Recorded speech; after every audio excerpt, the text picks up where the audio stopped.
ચાલો મિત્રો, લેક્ચર 2 શરૂ કરીએ છીએ.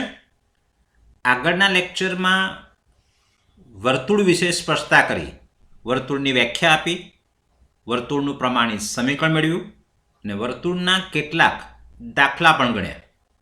થોડું એનું રિવિઝન કરી લઈએ, જોઈ લઈએ શું હતું તે. સમતલના ચોક્કસ બિંદુથી સમાનાંતરે આવેલા તમામ બિંદુઓના ગણને વર્તુળ કહેવાય. આકૃતિ છે એની. ચોક્કસ બિંદુને તે વર્તુળનું કેન્દ્ર અને કેન્દ્રથી વર્તુળ પર આવેલા કોઈપણ બિંદુના અંતરને વર્તુળની ત્રિજ્યા કહે છે. વર્તુળનું એક સમીકરણ મેળવેલું, એને પણ આપણે યાદ કરી લઈએ. કેન્દ્ર HK અને ત્રિજ્યા R આપેલ હોય તેવા વર્તુળનું સમીકરણ તો કે x - h નો whole square plus y - k નો હોલ સ્ક્વેર બરાબર r સ્ક્વેર છે.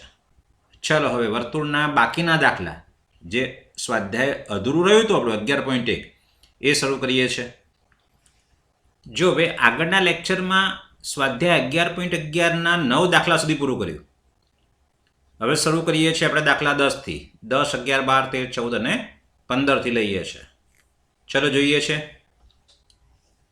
જેનું કેન્દ્ર રેખા 4x + y બરાબર 16 પર હોય તથા જે 4,1 અને 6,5 માંથી પસાર થતું હોય તેવા વર્તુળનું સમીકરણ મેળવો. શરૂ કરીએ છીએ. ધારો કે વર્તુળનું કેન્દ્ર CHK છે. હવે કેન્દ્ર આ રેખા ઉપર છે, જે રેખા 4x + y બરાબર 16 પર છે. તો તમે સીના યામ આ સમીકરણમાં મૂકી શકો. એટલે માટે 4h + k બરાબર 16. આને આપણે સમીકરણ નંબર 1 આપવાનો છે. ફરીથી મારે શોધવાનું શું છે? વર્તુળનું સમીકરણ. ધારો કે વર્તુળનું સમીકરણ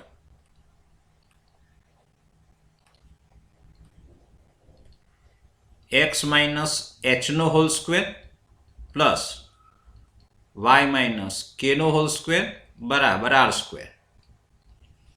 જે 4,1 અને 6,5 માંથી પસાર થાય છે. જે 4,1 અને 6,5 માંથી પસાર થાય છે. મતલબ શું? કે આ બંને બિંદુના યામ તમે આ સમીકરણમાં મૂકી શકો. એટલે therefore x ની જગ્યાએ 4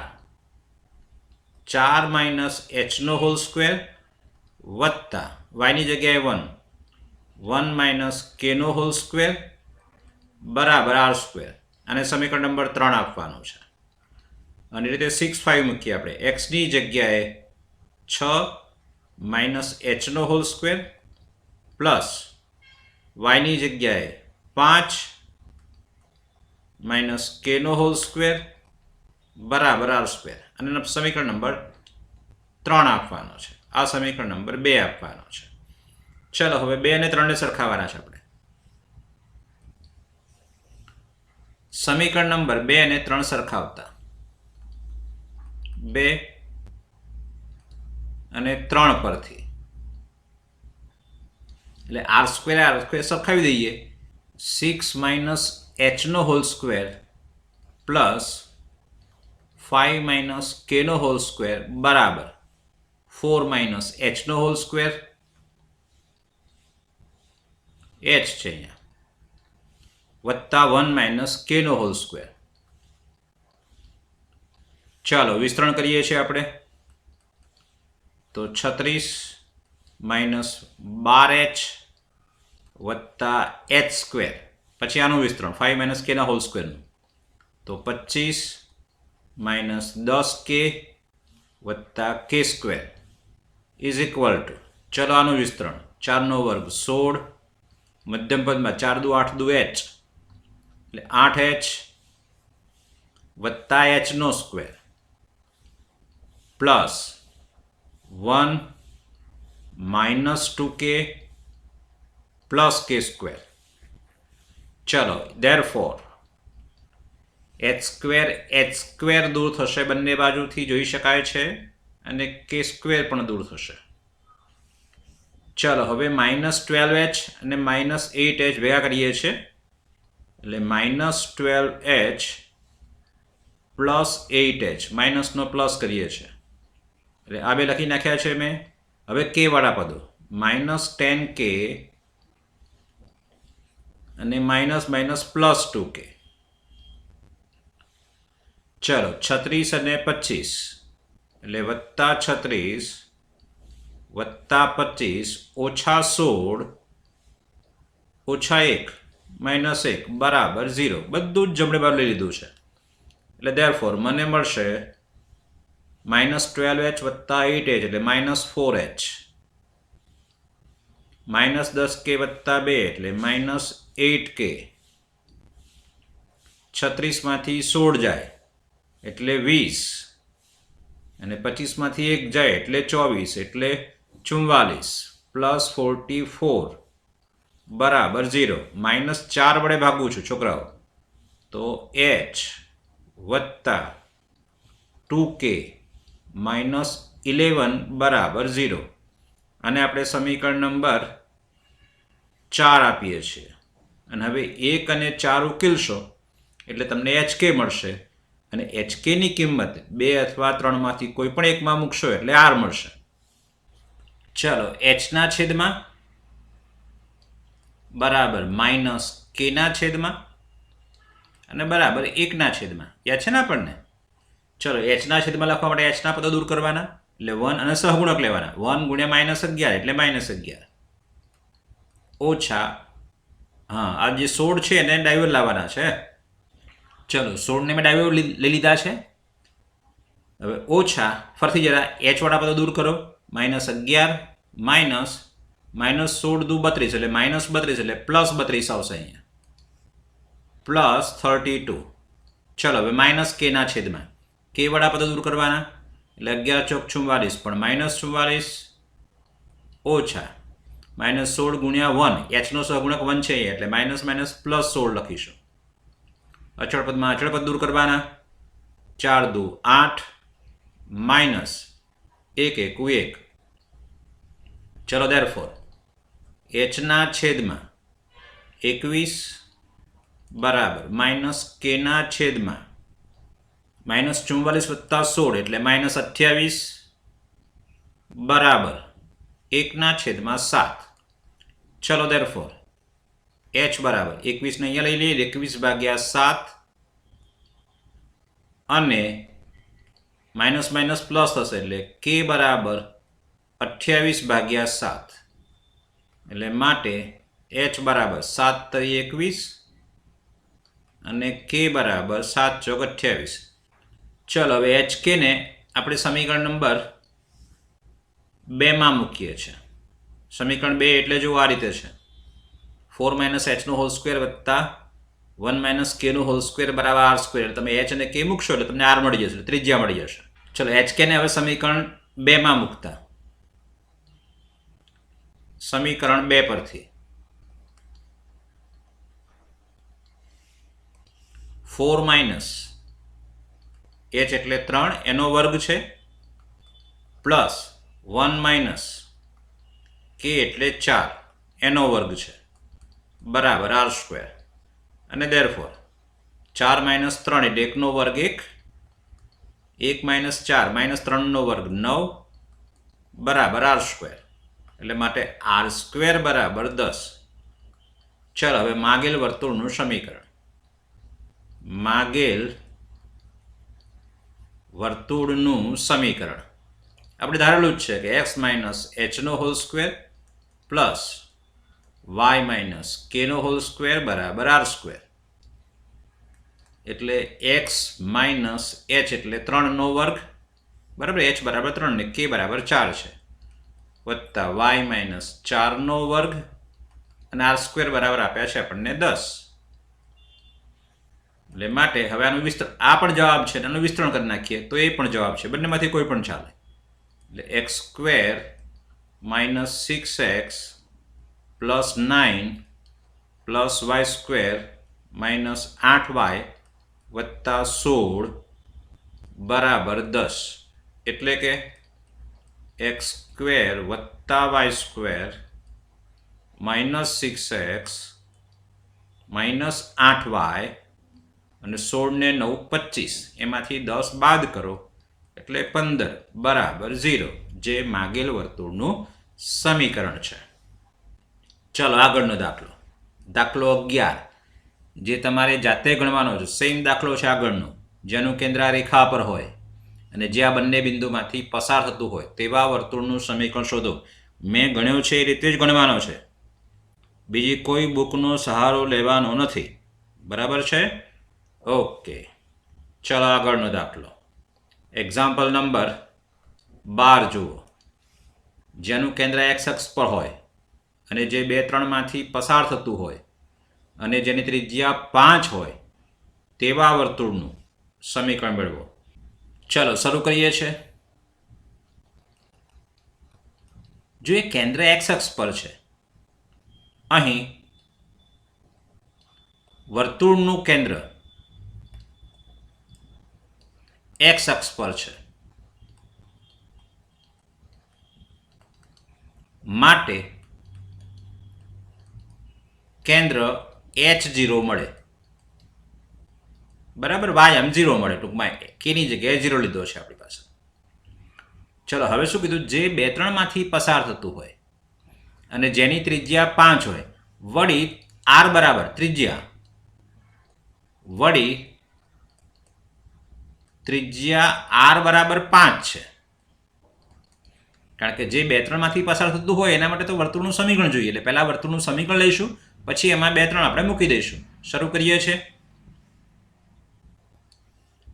એટલે માટે વર્તુળનું સમીકરણ x માઇનસ h નો હોલ સ્ક્વેર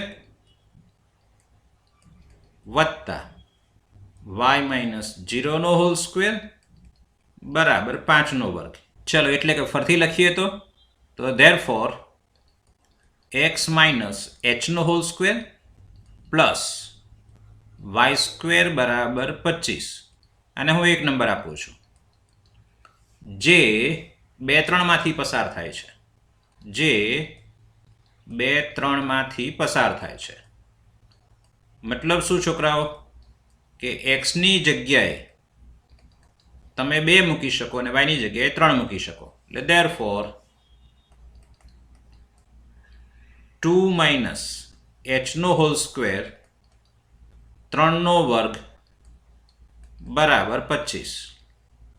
એટલે આનું વિસ્તરણ કરીએ અથવા ડાયરેક્ટ પણ મળશે. 25 માઇનસ 9 છે એટલા માટે 2 માઇનસ h નો સ્ક્વેર બરાબર 25 માઇનસ 9 એટલે 16. એટલે therefore 2 માઇનસ h બરાબર 4 અથવા 2 માઇનસ h બરાબર -4. એટલે therefore ચલો h બરાબર -2 અથવા h બરાબર 6 આવશે. ચલો હવે r પણ છે અને કેન્દ્રમાં માત્ર h જ જરૂરી, તો h તો મળી ગયો એટલે વર્તુળનું સમીકરણ મળી શકે. ચલો હવે માગેલ વર્તુળનું સમીકરણ, માગેલ વર્તુળનું સમીકરણ. એક h બરાબર -2 હોય તો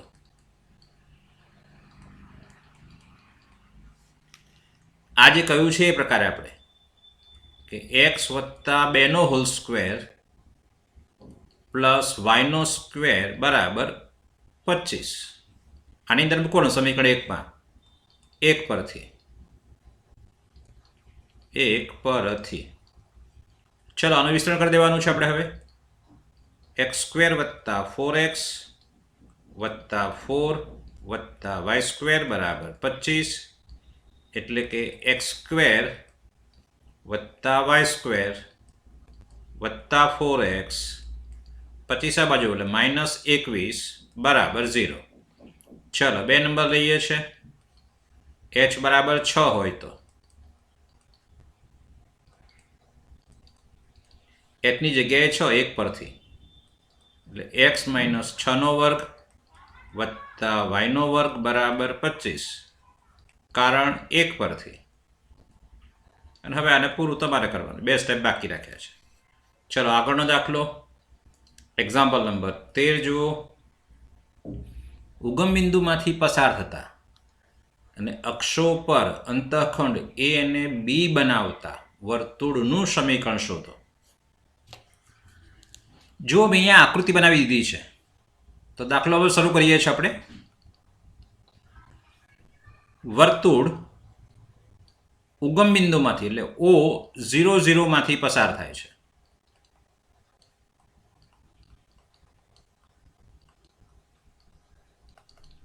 વળી અક્ષો પરના અંતઃખંડ A અને B છે. એટલે માટે વર્તુળ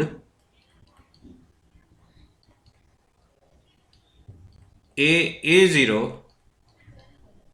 અને B0B માંથી પસાર થાય છે.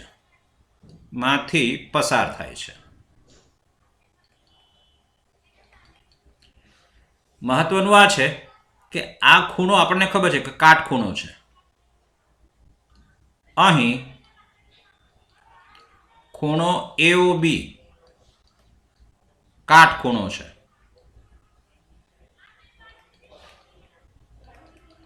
એટલે માટે રેખાખંડ AB વ્યાસ છે.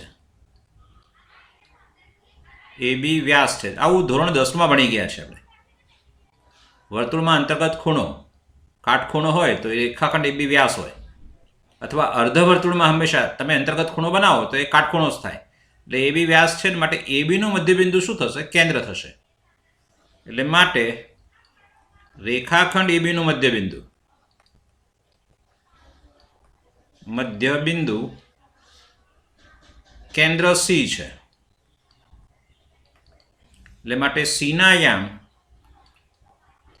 આપણે મધ્યબિંદુ જાણીએ છીએ એ પ્રકારે x નો સરવાળો ભાગ્યા 2 અને y નો સરવાળો ભાગ્યા એટલે a/2 અને b/2 એટલે કેન્દ્ર મળી ગયું આપણને. જો દાખલો આખો અલગ રીતે ગણ્યો છે.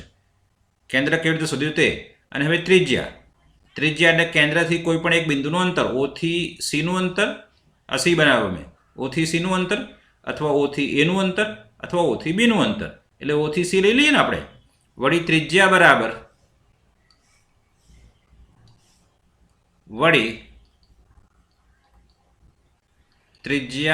R બરાબર OC એટલે બરાબર અંતર સૂત્ર OC એટલે C ના આયામ છે અને O ના આયામ છે એટલે a/2 -0 નો હોલ સ્ક્વેર એટલે a² ભાગ્યા 4 અને અહીંયા b² ભાગ્યા 4 આવશે. ચલો હવે માગેલ વર્તુળનું સમીકરણ.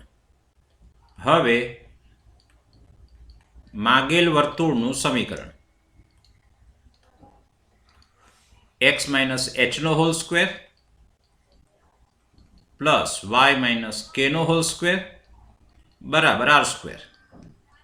એટલે કે x - h એટલે a/2 વત્તા y - k એટલે b/2 અને r² એટલે આનો વર્ગ એટલે a² ના ભાગ્યા 4 અને b² ના છેદમાં 4. ચલો આનું વિસ્તરણ કરીએ છીએ. x² - 2 × x × a/2 એટલે ax, અંતિમ પદમાં a² ભાગ્યા 4. ચલો એવું જ અહીંયા y² - by વત્તા b નો વર્ગ ભાગ્યા 4 બરાબર સામે શું આપ્યું છે તો a² ભાગ્યા 4 વત્તા b² ભાગ્યા 4. ચલો a² ભાગ્યા 4 ને b² ભાગ્યા 4 ઉડી જશે એટલે વર્તુળનું સમીકરણ મળશે આપણને x² plus y² minus ax minus by બરાબર 0. બરાબર છે? ઓકે. ચલો હવે દાખલો 14 લઈએ. કેન્દ્ર 2 2 વાળા અને બિંદુ 4 5 માંથી પસાર થતા વર્તુળનું સમીકરણ મેળવીએ છીએ. સહેલો એવો છે, જરા જુઓ. અહીં C22 વર્તુળનું કેન્દ્ર છે, એટલે માટે HK બરાબર 2 2 આવશે. 4 5 વળી એનું નામ P આપીએ આપણે. P4 5 માંથી વર્તુળ પસાર થાય છે, અથવા P એ વર્તુળ પરનું બિંદુ છે. P4 5 વર્તુળ પરનું બિંદુ છે. તો P પોતે વર્તુળ પર છે અને C એનું કેન્દ્ર છે, તો PC બરાબર શું થાય? ત્રિજ્યા, ઓબ્વિયસલી.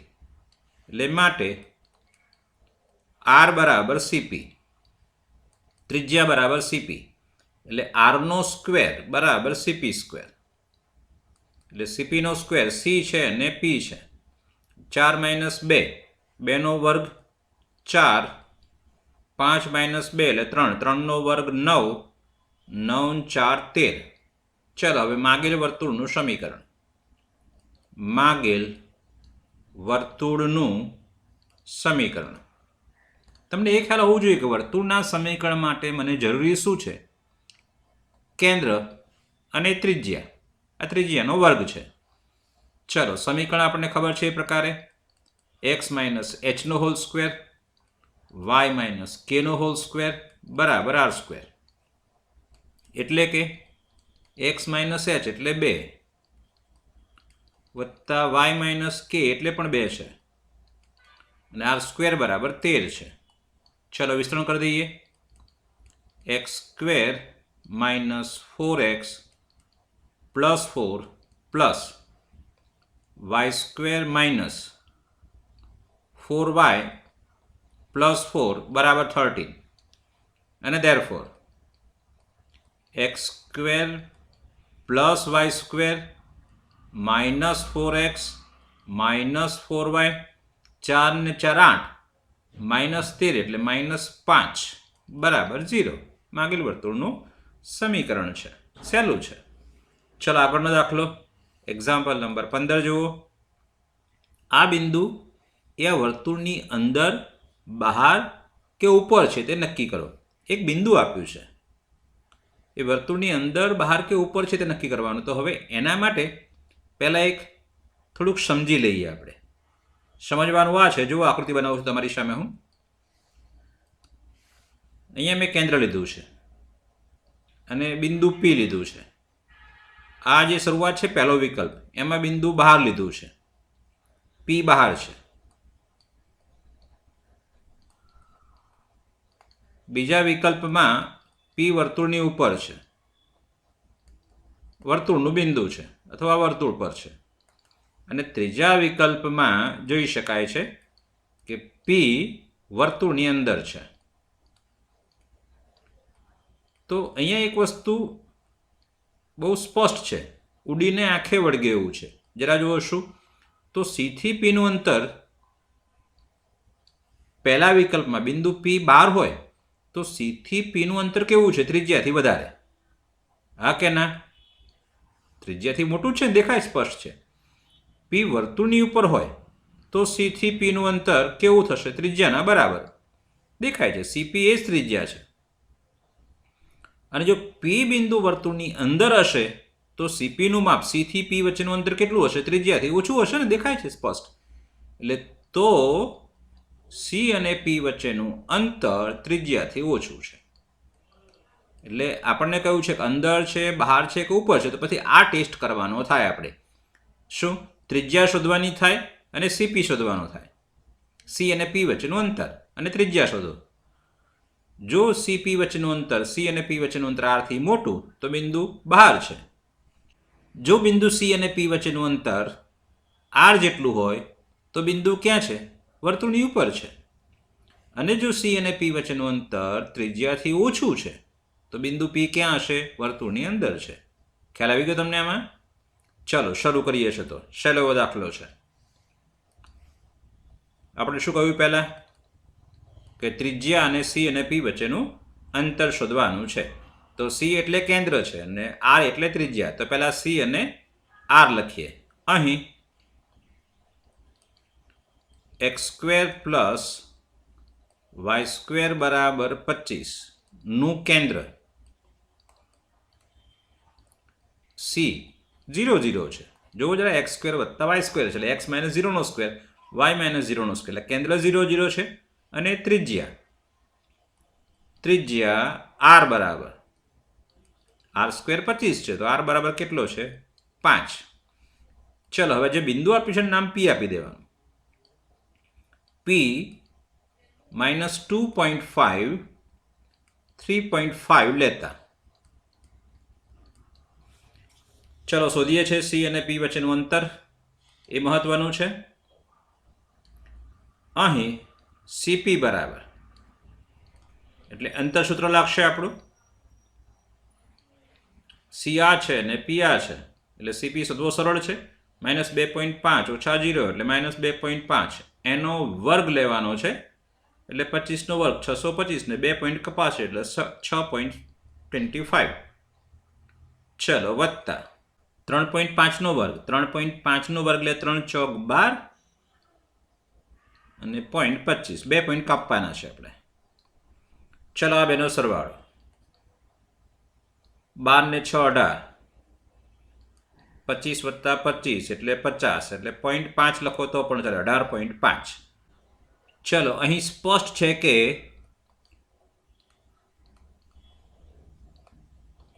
સીપીનું માપ ત્રિજ્યાથી ઓછું છે કારણ કે સીપીનો તમે સ્ક્વેર કરો તો કેટલો 18.5 અને જે ત્રિજ્યાનો સ્ક્વેર કરો તો 25 આવે એટલે 25 કરતાં 18.5 નાનો છે. ફરીથી હું શું કહું છું સીપીનો સ્ક્વેર એટલે 18.5 અને r² બરાબર 25. આ બંનેમાં મોટું કોણ r² એટલે સીપી સ્ક્વેર કરતાં r² મોટો છે મતલબ સીપી કરતાં r મોટો છે એટલે સીપી પોતે આરથી નાનો છે ને આપણે હમણાં જ જોયું આગળ વાત કરીએ એ પ્રકારે કે જો સીપીનું માપ આરથી ઓછું હોય તો પી બિંદુ વર્તુળની અંદર છે. ચલો લખી નાખીએ. એટલે માટે બિંદુ પી એટલે આ જે આપ્યું છે તે માટે -2.5 3.5 એ વર્તુળની અંદર છે. બરાબર છે. ઓકે ચલો હવે આપણે સ્વાધ્યાય 11.1 અહીંયા પૂરું કર્યું છે મતલબ વર્તુળના દાખલા પૂરા કર્યા. ચલો હવે નવો સાંકવ નવો વક્ર છે એ છે પરવલય. એની શરૂઆત કરીએ. ચલો પરવલયની પહેલાં વ્યાખ્યા આપીએ છીએ. પરવલય મળે છે કેવી રીતે એ તો આપણે દ્વિશંકુ અને સમતલના છેદથી મેળવ્યો છે. આગળ આકૃતિ જોઈએ આપણે પરવલયનો આકાર જોયો કેવો હતો તે બરાબર. એ આપણે મેળવીશું કેવી રીતે તો આ રીતે મળે છે. જોવો જરા એની વ્યાખ્યા આપીએ. કોઈ નિશ્ચિત રેખા અને નિશ્ચિત બિંદુથી સમાન અંતરે આવેલા સમતલના તમામ બિંદુઓના ગણને પરવલય કહે છે. ફરીથી કોઈ નિશ્ચિત રેખા અને નિશ્ચિત બિંદુથી સમાન અંતરે આવેલા સમતલના તમામ બિંદુઓના ગણને પરવલય ઇંગ્લિશમાં પેરાબોલા કહે છે. સમજીએ આકૃતિ સમજીએ બધા સમજવા પડશે તમને. જરા જુઓ અહીંયા હું આકૃતિ બનાવું છું. પહેલાં મેં નિશ્ચિત રેખા આ રેખા બતાવી અને નિશ્ચિત બિંદુ આ બિંદુ બતાવ્યું.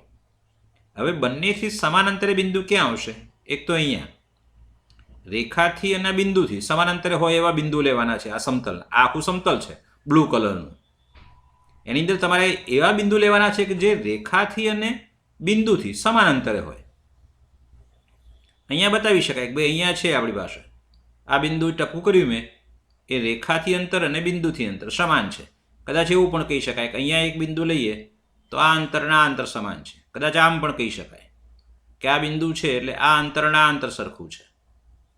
આ બિંદુ માટે આ અંતરને આ અંતર સરખું. હા રેખાથી લંબ અંતર લેવું પડશે અને આ બિંદુથી આ બિંદુનું અંતર આ નિશ્ચિત બિંદુ છે. આ બિંદુ લઈએ તો લગભગ આ અંતર અને આ અંતર સમાન થશે, જોઈ શકાય છે. પછી એક આ બિંદુ લઈએ તો પણ જોઈ શકાય કે અહીંથી આ અંતર, અહીંથી આ લંબ અંતર, આ થોડું વધારે થઈ ગયું એટલે સેજ અહીંયા લઈશું, એટલે આ અંતર અને આ અંતર સમાન થાય. પછી એક આ બિંદુ લઈએ એટલે આ બિંદુથી આ અંતર અને આ રેખાથી આ અંતર, એટલે આવા બધા બિંદુઓ જે મળે એનો ગણ, આ જે બનાવીએ આકૃતિ આપણે, બરાબર, એને આપણે પરવલય કહેવાનું છે. જો જરા વ્યવસ્થિત દોરું છું, આ પરવલય છે, આ પીળા કલરનો બતાવ્યો છે એ પરવલય છે. આ નિશ્ચિત બિંદુ છે, આ નિશ્ચિત રેખા છે. આના ઉપરનું કોઈ પણ બિંદુ, આ બિંદુ લઉં તો રેખાથી અને બિંદુથી સમાન અંતરે છે. આ બિંદુનું બિંદુથી અંતર અને આ બિંદુથી રેખાનું અંતર, એ બંને અંતરો સમાન છે. આ લઉં હું આપણી પાસે, તો અહીંથી આ બિંદુનું અંતર અને અહીંથી આ રેખાનું અંતર એ સમાન છે. એટલે આ જે આકાર બન્યો છે, આ વક્ર બન્યો છે, એને શું કહેવાય છે? પરવલય કહેવાય છે. બરાબર. ચલો આગળ. નિશ્ચિત રેખાને પરવલયની નિયામિકા, આ જે છે એ નિયામિકા છે, આ નિયામિકા છે. અને નિશ્ચિત બિંદુ એફને આપણે એનું નામ એફ આપવાનું છે. આ બિંદુને પરવલયનું નાભી કહે છે. આ નિયામિકા અને નાભી, આ નિયામિકા છે જ્યારે આ છે નાભી. બરાબર, ગોઠવાઈ ગયું મગજમાં? ચલો આગળ. પારાનો અર્થ ફોર એટલે માટે થાય છે, અને બોલાનો અર્થ ફેંકવું, થ્રોઈંગ, એવો થાય છે. એટલે કે દડાને હવામાં ફેંકવામાં આવે ત્યારે તેનો ગતિમાર્ગ, એના ઉપરથી આ લોકોએ નામ પાડ્યું છે પારાબોલા. ઇંગ્લિશમાં પારાબોલા, પછી આપણે એનું ગુજરાતી નામ આપ્યું છે પરવલય. એટલે આપણે તો પરવલય જ કહેવાનું છે. બરાબર. આનું મહત્વ નથી એ કૌંસમાં લખ્યું છે તે, પણ ખાલી તમારી માહિતી માટે આપ્યું છે મેં, બુકમાં છે એટલા માટે. ચલો આગળ જોઈએ છે. નાભીમાંથી પસાર થતી અને નિયામિકાને લંબ રેખાને પરવલયનો અક્ષ, આને આપણે નાભી કીધી, આ નિયામિકા કીધી. શું કીધું છે? નાભીમાંથી પસાર થાય છે, મતલબ આ બિંદુમાંથી પસાર થતી. અને નિયામિકા, આ જે નિયામિકા છે એને લંબ રેખા મતલબ આડી રેખા થશે, એને શું કહેવાય છે? પરવલયનો અક્ષ કહેવાય છે. દોરીએ છે, જુઓ જરા. પરવલયનો અક્ષ પણ મેં દોરી દીધો છે. એ શું છે? તો નાભીમાંથી પસાર થાય છે અને નિયામિકાને લંબ છે, એટલે આને પરવલયનો અક્ષ કહેવાય છે. ચલો આગળ જુઓ. પરવલય અને તેના અક્ષનું છેદબિંદુ પરવલયનું શિરોબિંદુ છે. આપણે કીધું કે આડો દોર્યો એ અક્ષ છે અને આ પરવલય છે, એનું છેદબિંદુ એટલે આ બિંદુ છે, એને પરવલયનું શિરોબિંદુ કહેવાય છે. ફરીથી આપણે એના અંગો લખી નાખીએ. આ શું છે? તો કે નિયામિકા. આને એફ નામ આપવાનો છે આપણે. આ શું છે? આ બિંદુ જે છે તે એ પરવલયનું નાભી છે. આ કોણ છે? તો એ પરવલય છે, આ પીળા કલરનું. આ આડી રેખા દોરી છે એ શું છે? તો કે પરવલયનો અક્ષ છે, પરવલયનો અક્ષ. અને આ જે છે તે મતલબ પરવલયનું અક્ષ સાથેનું છેદબિંદુ એ શું છે? પરવલયનું શિરોબિંદુ છે. આ જે છે એ પરવલયનું શિરોબિંદુ છે.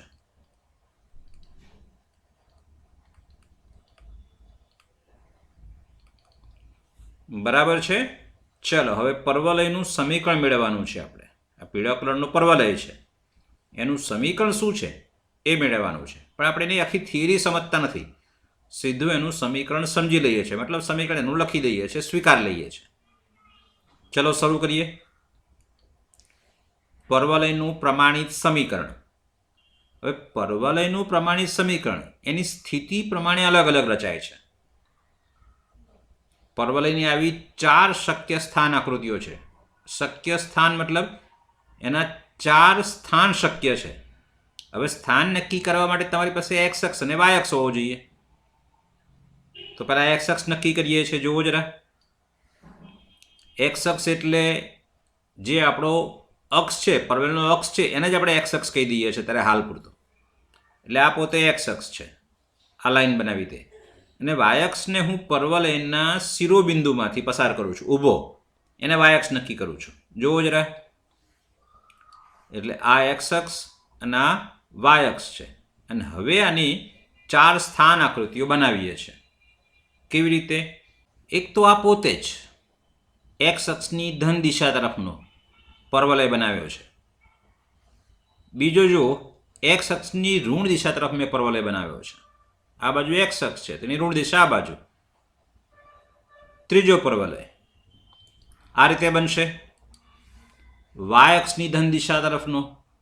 અને ચોથો પર્વલય તમે જાતે જ કલ્પના કરી શકશો કઈ રીતે હશે તે. બરાબર છે, વાય અક્ષની ઋણ દિશા તરફનો ચોથો પર્વલય છે.